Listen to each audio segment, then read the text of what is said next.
हाय दोस्तों, welcome to study camp. आज हम पढ़ेंगे द क्लाउसियस-क्लापेरन इक्वेशन। देखिए, ये जो इक्वेशन है ये थर्मोडायनेमिक्स में आपको पढ़ाया गया होगा, फिर भी यहाँ पर फेज इक्विलिब्रियम में थोड़ा यूज होगा, इसलिए मैं यहाँ पर भी पढ़ा रहा हूँ। तो इस इक्वेशन जो क्या कहता है पहले देखते हैं, और ये किसके लिए एप्लीकेबल भी होता है उसको पहले भी देख लेते हैं। देखिए, consider a change of a pure substance from phase A to another phase B। मतलब इसमें दो फेज है, एक है A फेज, वो दूसरा है B फेज, और इन इक्विलिब्रियम में है विथ दोनों A और B इक्विलिब्रियम में है, और उसमें कुछ चेंजेस आ रहा है किसके वजह से, at a temperature and pressure. उसमें हम कुछ चेंजेस करेंगे। मतलब आप समझ पा रहे हैं मैं क्या बोलना चाह रहा हूं। मान लीजिए जो आपको मैं पढ़ाया था वाटर सिस्टम में, मान लीजिए सॉलिड आइस, और उसके साथ कौन इक्विलिब्रियम में है, लिक्विड वाटर। मतलब वो वाटर जो है वो इक्विलिब्रियम में है। तो मान लीजिए ये है हमारा फेज ए, ये है हमारा फेज बी।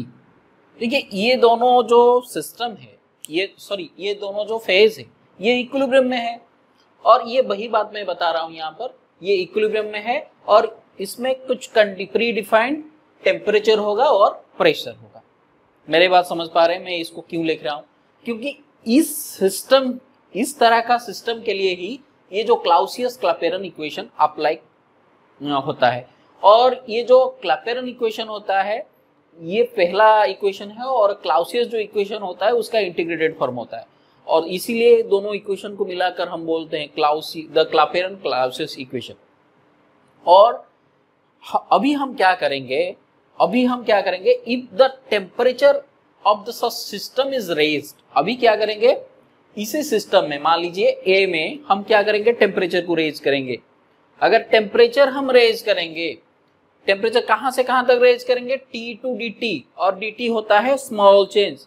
और इसमें जो चेंजेस आप सब करेंगे वो रिवर्सिबली करेंगे।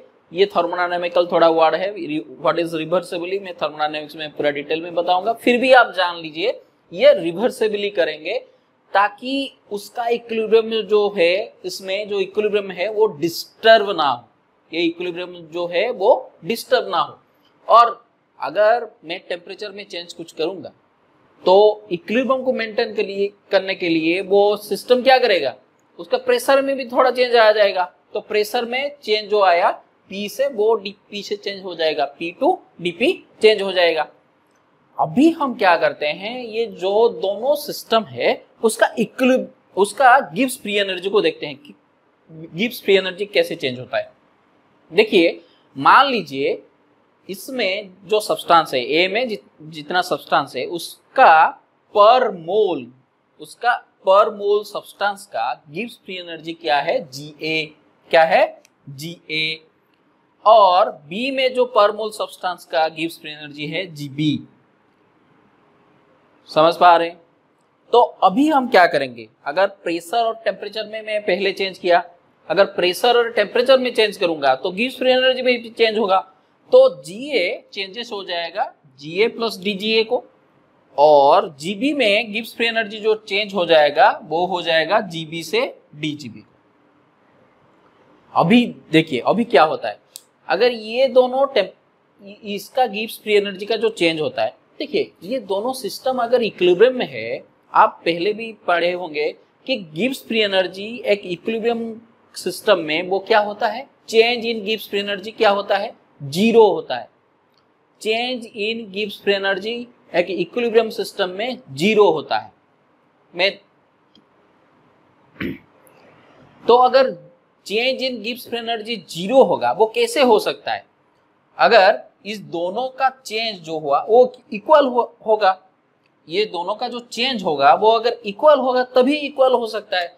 तो मैं यहाँ पर इस कंडीशन को अप्लाई कर लिख सकता हूं, मैं भी यहाँ पर लिख दे रहा हूं कि change in Gibbs free energy is equal to 0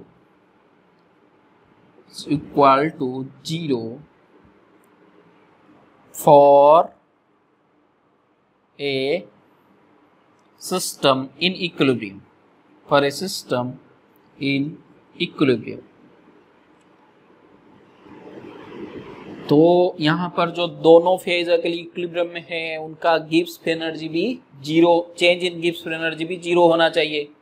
तो मैं इस तरह का लिख सकता हूँ GA plus DGA equal to हो जाएगा, मतलब A का जो change in Gibbs free energy जितना होगा वो किसके साथ इक्वल हो जाएगा, GB प्लस DGB के साथ इक्वल हो जाएगा। तो ये वाला हमको कंडीशन मिल जाएगा। अभी हम क्या करेंगे, इसी कंडीशन को थोड़ा आगे बढ़ेंगे और इसको सॉल्व करेंगे और उसमें टेम्परेचर और प्रेशर का वेरिएशन डालेंगे, डाल के ये पूरा जो इक्वेशन, जो क्लाउसियस-क्लैपेरॉन इक्वेशन को डिराइव करेंगे। तो चलिए आगे, तो चलिए अभी हम आगे चलते हैं। इसका डेरिवेशन, इसका पहले तो मैं बता चुका हूं आपको क्या क्या हुआ था।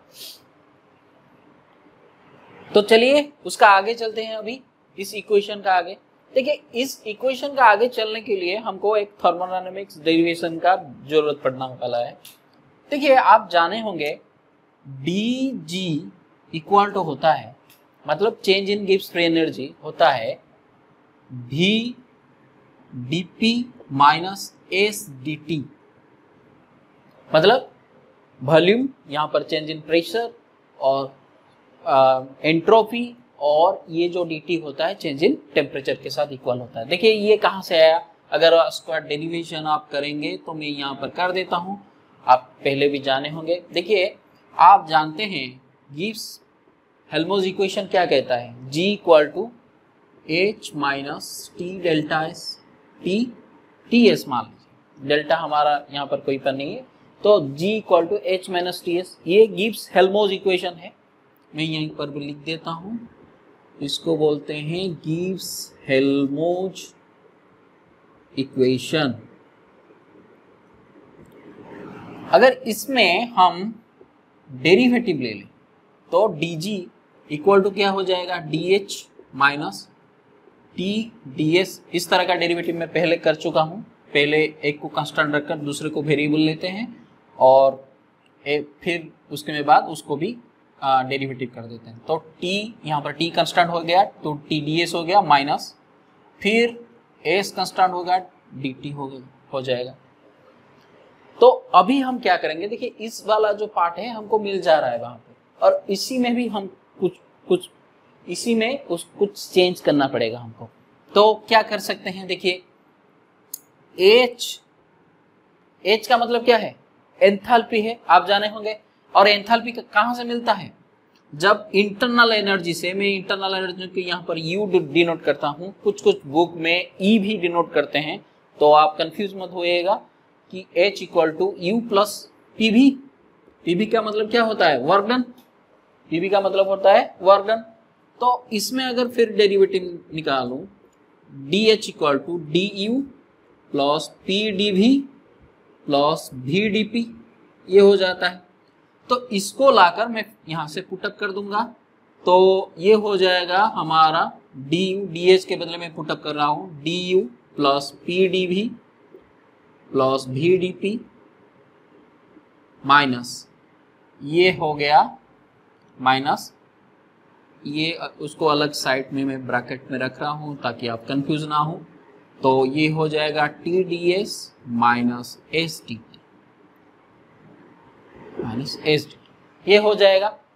अभी हम क्या करेंगे, उसको और थोड़ा चेंज करेंगे। इसमें अभी हम यूटिलाइज करेंगे फास्ट लॉ ऑफ थर्मोडायनेमिक्स।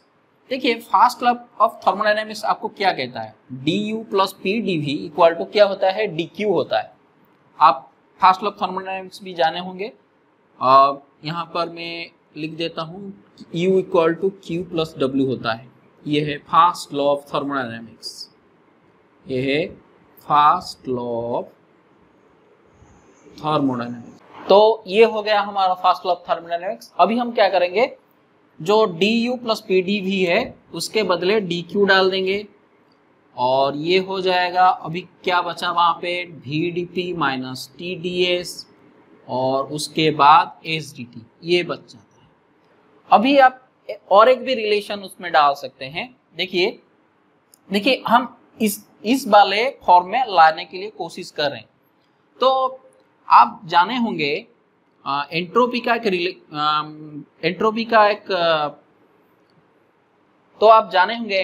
भी एक रिलेशन है, dq इक्वल टू TdS होता है। dq इक्वल टू TdS होता है, मतलब एंट्रोपी में ds इक्वल टू जो change in entropy equal to क्या होता है, dq डिवाइडेड बाई t, ये होता है। तो उसको अगर मल्टीप्लाई कर देंगे, क्रॉस मल्टीप्लिकेशन, ये आपको मिल जाएगा। तो इसमें फिर हम डाल देंगे dq के बदले TdS डाल देंगे और plus VdP minus TdS equal to minus SdT। अभी इसको अगर कैंसिल कर देंगे तो आपको मिल जाएगा VdP माइनस SdT। आपको क्या मिल जाएगा, VdP माइनस SdT। देखिए इतने सारा चीज आप एग्जाम में कर सकते हैं, अगर आपको डेरिवेशन में पूछा है, नहीं भी कर सकते हैं, डायरेक्ट आप इसको लिख सकते हैं अगर आप याद रखते हैं। तो चलिए अभी हम क्या करेंगे, उसके थोड़ा आगे जाएंगे। देखिए ये dg इक्वल टू हो जाएगा जो VdP माइनस SdT। तो इसको हम फेज ए के लिए अप्लाई करते हैं, क्योंकि हमारा दो फेज है, फेज ए और फेज बी। तो फेज ए के लिए हमारा इक्वेशन क्या होगा, तो फेज ए के लिए होगा, फेज ए के लिए अगर मैं इस इक्वेशन का फॉर्म में लिखता हूं तो DGA इक्वल टू हो जाएगा VA DP minus SA DT, ये हो जाएगा, ये वाला इक्वेशन हो जाएगा। तो फेज बी के लिए क्या होगा, फेज बी के लिए तो DGB इक्वल टू क्या हो जाता है, VB और DP माइनस SB DT, ये हो जाता है। तो ये है हमारा इक्वेशन 1, ये है इक्वेशन 2। अभी हम क्या करेंगे, आप कंडीशन जानते थे कि इक्विलिब्रियम में क्या होता है, इक्विलिब्रियम में change in Gibbs energy equal to 0 होता है। तो ये जो DGA और DGB तो इक्वल होगा, तो DGA और DGB अगर इक्वल होगा तो इसका राइट साइड भी इक्वल होगा। तो हम इस फॉर्म में उसको लिख सकते हैं। तो फ्रॉम इक्वेशन 1 एंड 2 मैं क्या लिख सकता हूँ, फ्रॉम इक्वेशन 1 एंड 2 मैं क्या लिख सकता हूँ, देखिए VdP minus SA DT equal to VBDP minus SB DT। इसको मैं क्यों इक्वल लिखा, क्योंकि हमारा ये इक्विलिब्रियम में है और change in Gibbs energy equal होगा, इसीलिए उसका जो लेफ्ट साइड वाला पार्ट है वो इक्वल होगा, इसका जो लेफ्ट साइड वाला पार्ट है वो इक्वल होगा, इसीलिए इसका राइट साइड भी इक्वल होगा। तो इसीलिए मैं उसको लिख दिया। अभी हम क्या करेंगे, उसको और थोड़ा अरेंजमेंट करेंगे। बीपी पार्ट इसमें डीपी पार्ट जो है और डीटी पार्ट जो है उसको अलग अलग कर देंगे। तो इसमें मैं क्या लिख सकता हूं, आप देखिए अभी हम SB माइनस SA DT लिख सकता हूं उसको, क्योंकि DT को मैं एक साइड कर दिया, सॉरी मैं यहां पर DT छोड़ दिया हूं, DT SB DT minus SA DT। और इसको मैं क्या लिख सकता हूं, SB DP minus VB DP minus VA DP। तो अभी हम क्या करेंगे, DT डिवाइडेड बाई DP, मैं यहां से अगर DP कॉमन लेता हूं तो DT डिवाइडेड बाई DP क्या हो जाएगा, ये हो जाएगा VP, ये हो जाएगा हमारा VB minus VA divided by क्या हो जाएगा, SB माइनस SA। ये वाला इक्वेशन हमको मिल जाएगा। तो यहां से हम क्या करेंगे, देखिए VB माइनस VA जो होता है वो क्या होता है, डेल वी होता है, और एस बी माइनस जो ऐसे होता है वो भी क्या होता है, डेल एस होता है। तो उसको हम उसको चेंज कर देंगे। तो यहाँ से हम क्या चेंज कर सकते हैं, तो इसको हम इस फॉर्म में भी लिख सकते हैं, डीपी को थोड़ा ऊपर ले जाएंगे तो DP divided by DP, DP divided by D equal to क्या हो जाएगा, del S divided by del V. ये हमारा इक्वेशन हो गया। तो ये वाला जो हमको इक्वेशन जो मिला ना, इसको बोलते हैं क्लापेरन इक्वेशन। इसको क्या बोलते हैं, क्लापेरन इक्वेशन। इसमें और एक भी हम चेंजेस ला सकते हैं। देखिए हम क्या कर सकते हैं, आपको मैं बताया था ds equal to Q by D Q by T, उसका डेल एस फॉर्म में अगर ले जाएंगे तो यहाँ पर अगर मैं डेल एस कर दूंगा तो ये हो जाएगा D Q divided by T. तो हम इसको भी लिख सकता हूं कि इसका और एक भी फॉर्म है, यहाँ पर और एक भी फॉर्म है, मैं दैट इम्प्लाइज करके लिख सकता हूं dp divided by dt equal to क्या हो जाएगा, तो डेल एस के बदले डाल दीजिए del Q divided by T del V हो जाए। ये भी उसका और एक भी फॉर्म है। ये जो इक्वेशन है उसको हम बोलते हैं क्लापेरन इक्वेशन। उसको क्या बोलते हैं, क्लापेरन इक्वेशन। और इसी क्लापेरन इक्वेशन का अगर हम इंटीग्रेटेड फॉर्म निकालेंगे उसको बोलते हैं क्लाउसियस इक्वेशन। इसको क्या बोलेंगे, क्लाउसियस इक्वेशन। चलिए उसको आगे चलते हैं, उसका क्लाउसियस इक्वेशन को भी डिराइव करते हैं और इसका एप्लीकेशन कहाँ पर होता है। मैं आपको भी बताया था वाटर सिस्टम में भी इसका एप्लीकेशन है, तो उसको देखते हैं कि कैसे एप्लीकेशन होता है। चलिए अभी हम देख लेते हैं इस जो क्लापेरन इक्वेशन हमने निकाले उसको अप्लाई करके देखेंगे वाटर सिस्टम के लिए और डिफरेंट सिस्टम के लिए भी थोड़ा देखेंगे। बेसिकली हम वाटर सिस्टम के लिए ही अप्लाई करेंगे। तो देखिए वाटर सिस्टम के लिए अगर हम क्लापेरन इक्वेशन को अप्लाई करेंगे, पहले देख लेते हैं जो हमारा सॉलिड आइस और liquid water equilibrium, solid ice और लिक्विड वाटर इक्विलिब्रियम को देख लेते हैं। देखिए ये एक इक्विलिब्रियम है और इसमें अगर क्लापेरन इक्वेशन हमने अप्लाई करेंगे तो क्लापेरन इक्वेशन हमारा क्या था, ये है क्लापेरन इक्वेशन। तो इसको हम लिख सकते हैं dp divided by dt equal to क्या हो जाएगा। देखिए यहाँ पर जो q है वो q क्या डिनोट करता है, इसमें इस फेज चेंज में जितना हीट यूटिलाइजेशन होता है, और कोई भी फेज चेंज अगर जब चेंज होता है, यहाँ पर देखिए सॉलिड आइड से लिक्विड वाटर हो रहा है तो फेज चेंज हो रहा है।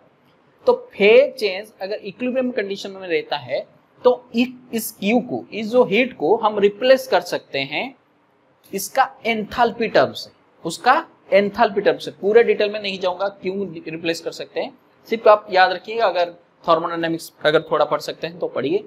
तो इसका जो हीट टर्म को हम उसका एंथैल्पी टर्म से भी रिप्लेस कर सकते हैं, या आप सिंपली लिख सकते हैं इस हीट ऑफ। देखिए मैं आपको भी बता चुका हूं मेरा प्रीवियस वीडियो में, जब कोई भी सॉलिड सब्सटेंस लिक्विड में कन्वर्ट होता है उसको क्या बोलते हैं, फ्यूजन। तो उसको हम लिख सकते हैं डेल एच FUS, मतलब उसको बोलते हैं heat of fusion, heat of fusion उसका नाम, डिवाइडेड बाई क्या हो जाएगा डेल टी। और यहां पर देखिए बी, अगर ये हमारा B हो गया, ये हमारा A है, तो इसको VL लिख सकता हूं लिक्विड के लिए, और इसको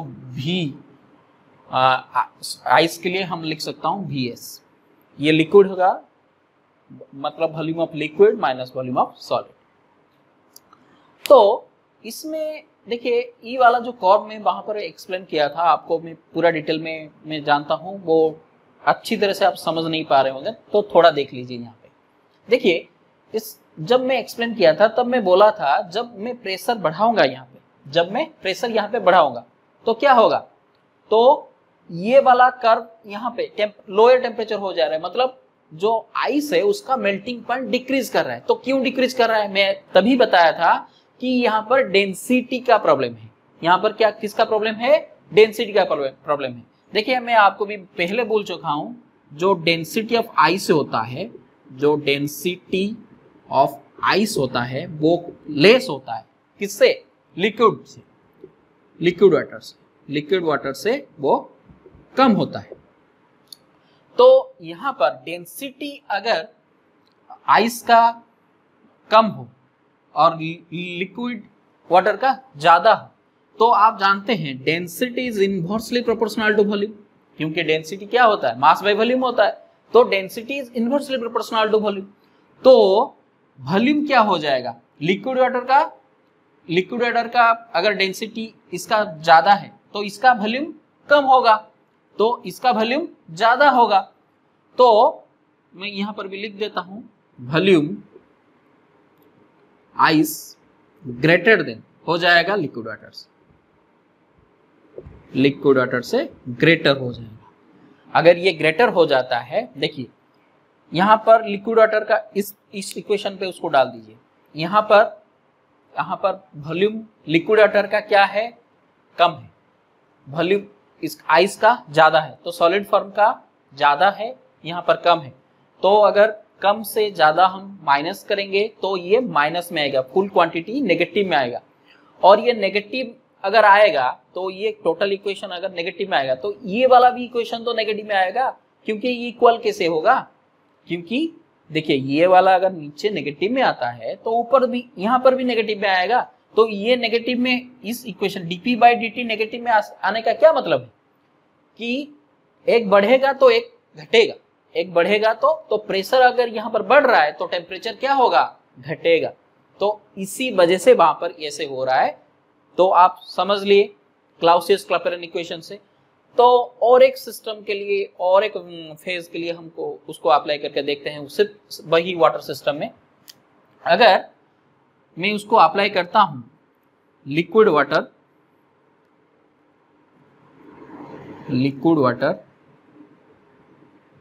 और इस इक्विलिब्रियम में साथ है वाटर वेपर के, तो उसका dp बाई dt मतलब उसका क्लाउसियस क्लैपेरन इक्वेशन क्या होगा? dp divided by dt equal to हो जाएगा, Q के बदले में डाल सकता हूं, यहां पर जैसे डाला हीट ऑफ फ्यूजन, तो यहां पर मैं आपको बताया था वेपोराइजेशन यहां पर हो रहा है, तो डेल H वेपोराइजेशन में डाल सकता हूं और इसका बदले T इक्वल टू, देखिए यहां पर A कौन है? A लिक्विड वाटर है और B कौन है? वाटर वेपर है। तो इसका बदले हम इसमें B डालूंगा तो वाटर वेपर को डालूंगा, तो ये हो जाएगा Vg मतलब गैस, और ये है Vl। तो इस इक्वेशन को आप समझ पा रहे हैं। वैसे ही आप और एक जो वाटर इक्विलिब्रियम है उसके लिए भी उसको अप्लाई कर सकते हैं और उसमें कोई प्रॉब्लम नहीं होना चाहिए। अभी हम क्या करेंगे, ये जो क्लाउसियस इक्वेशन उसको डिराइव करेंगे। देखिए ये जो क्लाउसियस इक्वेशन है ना, इसका ही तो इंटीग्रेटेड फॉर्म है, इसका ही तो जो क्लैपेरन इक्वेशन का तो इंटीग्रेटेड फॉर्म है। मतलब मगर ये सब इक्विलिब्रियम के लिए एप्लीकेबल नहीं है, ये सब इक्विलिब्रियम के लिए एप्लीकेबल नहीं है। ये क्लाउसियस जो इक्वेशन है ये सिर्फ एक इक्विलिब्रियम के लिए एप्लीकेबल है, वो है इस वाला इक्विलिब्रियम के लिए। मतलब जहां पर लिक्विड वेपर इक्विलिब्रियम होगा वहां पर ही कौन सा इक्वेशन एप्लीकेबल हो सकता है? क्लाउसियस। मतलब उसी क्लैपेरन इक्वेशन का हम क्लाउसियस फॉर्म निकाल सकते हैं, उसी क्लैपेरन इक्वेशन का हम क्लाउसियस फॉर्म निकाल सकते हैं। देखिए ये मैं जो बता रहा हूं पूरा डिटेल में आपको बता रहा हूं, बुक में जो लिखा गया है पूरा सिमुलेटेड फॉर्म में है। तो आप बुक पढ़िए, मेरा वीडियोस देखिए और आप क्लियरली समझ पाएंगे क्या क्या हो रहा है। तो इसी इक्वेशन का हम क्लाउसियस इक्वेशन निकाल सकते हैं, मतलब इसी फेज के लिए, इसी इक्विलिब्रियम के लिए हम निकाल सकते हैं। तो चलिए इसको कैसे निकालते हैं, और क्यों नहीं और किसी के लिए भी निकाल नहीं सकता, क्यों क्लाउसियस इक्वेशन और कोई फेज इक्विलिब्रियम के लिए एप्लीकेबल नहीं हो सकता, उसको भी देखेंगे। तो चलिए आगे चलते हैं। क्लाउसियस का इक्वेशन डिराइव करेंगे। देखिए मैं आपको भी पहले बता चुका हूं कि क्लाउसियस इक्वेशन जो इस वाला जो इक्विलिब्रिया है लिक्विड और वेपर इक्विलिब्रिया के लिए ही एप्लीकेबल होगा, और किसी के लिए क्यों नहीं होगा उसका हम डेरिवेशन करते वक्त देखेंगे। देखिए अभी हम क्या करेंगे, देखिए Vg यहाँ पर गैस का वॉल्यूम है और Vl जो है वो किसका वॉल्यूम है, लिक्विड का वॉल्यूम है। देखिए अगर हम सेम क्वांटिटी एक चीज लेते हैं, गैस का वॉल्यूम और लिक्विड का वॉल्यूम में बहुत अंतर होता है। गैस का वॉल्यूम और लिक्विड का वॉल्यूम में बहुत अंतर होता है। मैं आपको एक एग्जांपल देता हूं। अगर मैं 1 मोल वाटर लेता हूं, 1 मोल वाटर लेता हूं, तो ये हमको कितना ml वाटर होगा, ज्यादा से ज्यादा 18 ग्राम से थोड़ा ज्यादा भी हो सकता है, 18 ml से थोड़ा ज्यादा हो सकता है, क्योंकि 1 मोल ऑफ वाटर 18 ग्राम होता है। तो ये अगर ml में कन्वर्ट करूंगा थोड़ा ज्यादा हो जाएगा, थोड़ा ज्यादा। अगर वही 1 मोल में वाटर वेपर लेता हूं, 1 मोल वाटर वेपर लेता हूं, तो ये क्या होगा, 22.4 लीटर हो जाएगा। ये कितना हो जाएगा, 22.4 लीटर, क्योंकि हर किसी गैस का 1 मोल कितना लीटर वो होता है, 22.4 लीटर होता है। तो देखिए कहां पर ये है 18 ml और कहां पर है 22.4 लीटर। मतलब गैस का वॉल्यूम के तुलना में जो इसका वॉल्यूम है, जो लिक्विड का वॉल्यूम है, सेम क्वांटिटी ऑफ सब्सटेंस के लिए बहुत उसमें अंतर है। तो इसमें हम क्या कर सकते हैं, ये जो Vl टर्म है ना, ये जो Vl टर्म है वो ये उसके सामने बहुत कम है, इसलिए हम उसको निकाल सकते हैं, तो इस वाला फॉर्म को मैं लिख सकता हूं ऐसे, dp divided by dt equal to हो जाएगा del H vaporization divided by क्या हो जाएगा T, और ये V हो जाएगा, और ये जो V है गैस का वॉल्यूम है, ये जो V है गैस का वॉल्यूम है। तो अभी हम क्या करेंगे, एक इक्वेशन डालेंगे, आप वो इक्वेशन अच्छी तरह से जाने होंगे, वो है PV इक्वल टू nRT। इसको बोलते हैं आइडियल गैस इक्वेशन, आप सब जाने होंगे।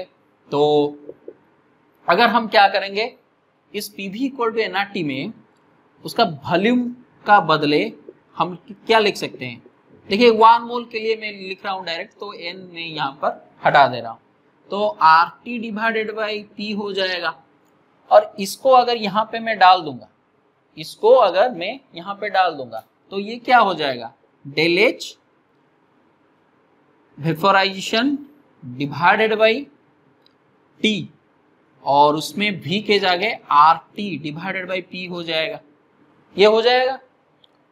तो अभी हम ये इक्वल होगा किससे, dp डिवाइडेड बाई dt से, और ये हो जाएगा dp divided by dt equal to हो जाएगा, तो del H vaporization divided by RT square, और ये P को आप ऊपर भी ले सकते हैं, तो P लिख दूंगा ये, तो P लिख दूंगा ये। तो उसके बाद हम क्या करेंगे, वेरिएबल को थोड़ा सेपरेशन करेंगे, क्योंकि हम इंटीग्रेट करने जा रहे हैं।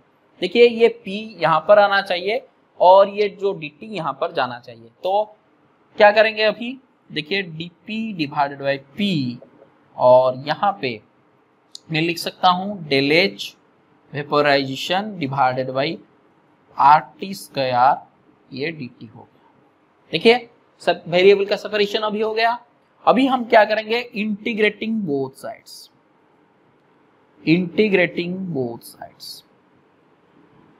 हम दोनों साइड को इंटीग्रेट करेंगे। हम दोनों साइड को अभी क्या करेंगे, इंटीग्रेट करेंगे।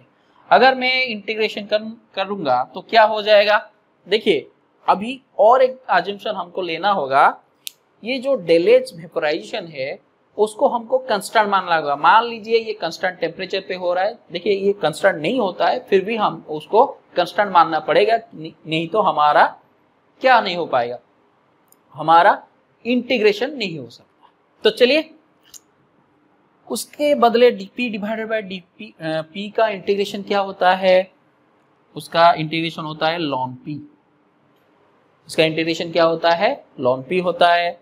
और उसका लिमिट अभी हम पुटअप कर देंगे P1 से P2 तक का लिमिट हो जाएगा P1 से P2 तक।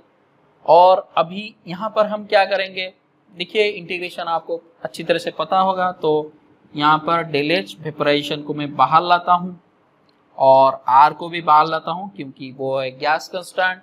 अभी 1/t² का जो 1/t² होता है ना, मैं यहाँ पर कर देता हूँ 1/t² होता है ना, उसका इंटीग्रेशन क्या होता है, इसका इस फॉर्म में आ जाएगा डेरिवेटिव इंटीग्रेशन x⁴n। तो इसका इंटीग्रेशन क्या होगा, x⁴n+1 डिवाइडेड बाई n+1। और यहाँ पर क्या होता है कि t⁻⁻2 हो जाता है, t⁻ अगर -2 हो जाएगा तो यहाँ पर तो प्लस में आएगा तो t⁻⁻1 डिवाइडेड बाई -1 ये आएगा। तो इसको हम क्या लिख सकते हैं, तो इसका वैल्यू हम लिख सकते हैं 1/t, इसका वैल्यू हम क्या लिखते हैं -1/t। तो इसका अगर इंटीग्रेशन हम करेंगे तो वही आएगा। अभी उसका इंटीग्रेशन हम लिख सकते हैं 1/t²। तो इसका मैं यहाँ पर कर रहा हूँ,